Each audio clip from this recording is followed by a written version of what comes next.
So I had been waiting for this lunch that I scheduled with probably one of the most successful business owners in the Philadelphia area close to where I live. And I'll keep this person's name private, but this person is doing $250 million a year on recurring revenue. And I don't know exactly what his company is worth, but I do know that it's close to the $1 billion mark in terms of the size of company that he built. He's got over 600 full-time employees, and I'm driving back right now from an hour-and-a-half long lunch, second lunch I had with him over the course of a couple months. I'm gonna share some of the biggest takeaways I had from someone who is so successful in business, and not just in business, in life. I mean, this person that I'm talking about is so happy and not mean and just such a nice, great-hearted person. I'm gonna break down some of the big lessons I had after having my second lunch with this person who has this multi-nine-figure business doing $20 million a month in revenue, and I'll break down some of the lessons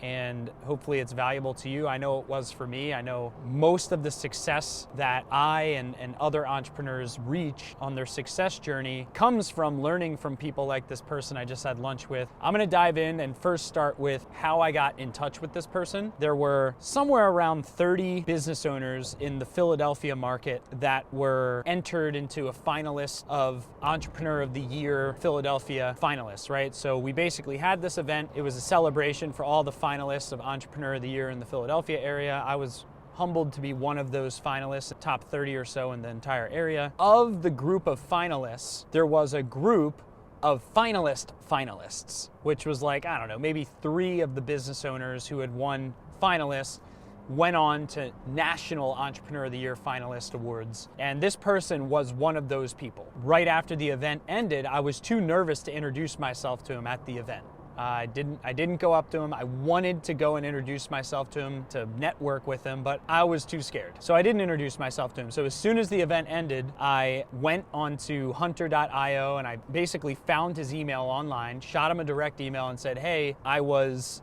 at the Entrepreneur of the Year event, Philadelphia, with you. I wasn't lucky enough to win national finalist, but I wanted to reach out and I wanted to learn from you. Quite frankly, what you've built is so amazing. You know, my business, we have 61 employees. We're doing around 20 million a year. He's doing what I'm doing in a year in revenue in a month. I reach out to him. We have our first lunch. It's mind-blowing. He gives me all these insights. So I scheduled this second lunch, and now, again, I'm driving back from that lunch right now. So in order for you to get in touch with people that you want to network with, you got to reach out to them. He didn't reach out to me. I reached out to him, and there's a chance of rejection there. Here's the biggest insight, and I'm gonna share my top 3 biggest insights from my conversation with him. The first of the 3 big insights I got, as soon as you become a true successful business owner, not just a solopreneur entrepreneur, as soon as you actually build a team, everything becomes about the team. What I mean by that is very simple, is when you get started in business, when you get started in the path to success, it's all about you, right? You spend all this time learning new skills, new capabilities, signing up for all these courses, mastermind, all this stuff, right? It's all about you gaining information. What happens next is once you go through the process of gaining information, most entrepreneurs never graduate to the next step where you stop worrying about gaining information for yourself and you start worrying more about your team getting access to the information that they need to succeed. Because as soon as you build a team, everything that was once about you becomes about your team being successful, right? So how much time and money are you spending on investing in your team's skills, capabilities, knowledge, mindset, growth? So that was the biggest insight, right? Is I think a lot of us ask ourselves, what is the answer to the next question that I have in business? Where is my next source of information? Who's gonna teach me the answers to the things that are gonna make me successful? And it's a wrong question. The question we need to be asking is, how can I set my team up to find the answers to the questions that they and we all need as a company in order to succeed? So that's the big mindset shift. You enter in a people economy where what's more important than anything else is your team getting the answers that they need to succeed. I think the second biggest insight is that we didn't spend 1 ounce of the entire conversation talking about money at all. Once you get past like the $1 million mark in business, it kind of stops becoming about money. It starts becoming more about opportunity and growth and your purpose, right? I think that that's another really interesting insight is when we get started in business, there's so many survival needs that we have to fulfill, right? We need to make a sale today in order to survive tomorrow as we get started in business, right? And as we grow in business, we start getting this financial self-esteem, I'll call it, right? Where we start understanding, well, I don't really need to focus on these survival tasks around money because I've proven to myself that I'm capable of earning the money. So we gain this financial level of confidence where we don't even really have to talk about the money because it's like making money is more of a habit later in your business growth process than it is something we need to constantly talk about. Both the conversations I had with this amazing entrepreneur, the word money was not talked about once. It was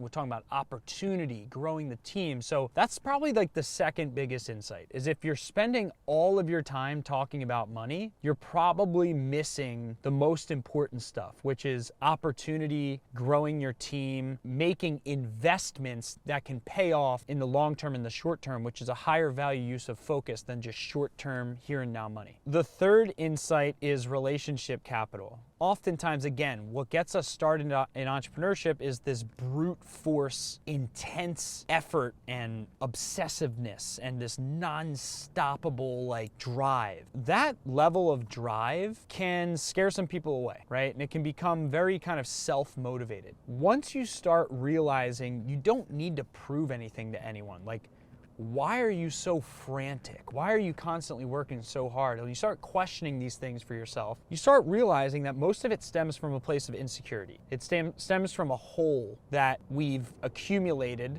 because of the loneliness that comes with entrepreneurship, perhaps, right? And as you kind of graduate into a higher level of the stratosphere into entrepreneurship, you start entering an economy of relationship capital where, again, you stop focusing on the immediate return of every single thing that you do, and you start focusing on how can I invest in this relationship and ask nothing in return, and hopefully something comes down the road. You become this long-term investor. And you know what's really interesting? If we tie these three big insights together, they're all wrapped up in the concept of delayed gratification, this overarching understanding that as you grow up as an entrepreneur, as you reach a higher level stratosphere, you become less and less focused on the immediate gratification stuff that got you started. And you know, it's interesting, having been part of some very high level masterminds and people I've interviewed, Magic Johnson, Alex Rodriguez, Gary Vaynerchuk, you name it, like we've been blessed to interview and bump shoulders with a lot of people like this because of the events that we run and the masterminds I'm a part of. It's really interesting is I've never, one of these high level masterminds or connections I've never walked out of a conversation with my biggest takeaway being something tactical. Like, here's what I'm gonna implement now as a result of meeting this person or masterminding with this person. It's never that way. It's always a mindset shift. It's always a, oh, I was looking at things the wrong way, which is more of like a paradigm shift. If you think like a paradigm is the way that we look at the world. So when you have a paradigm shift, the way you look at the world changes. And while you see the same stuff around you, you see the same facts, you perceive those facts differently through a new lens. If I'm looking at the world one way, for example, from a broke mentality, I may see the same opportunity as someone who has a wealthy mentality, but I may not notice the same opportunity that the person with the wealthy mentality noticed because I'm looking at it from a limiting view. I guess to kind of sum all of this together, what are the biggest epiphanies from these high level connections, someone doing $250 million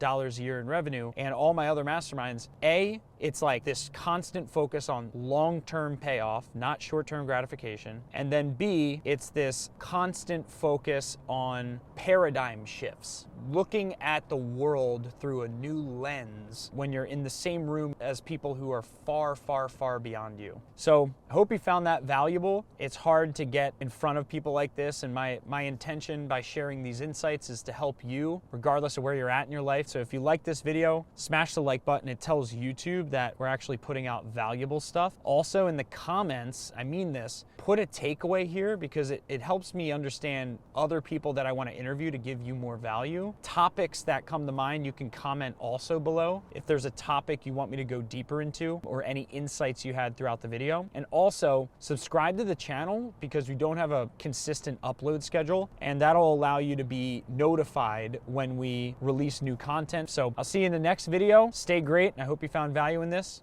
Peace.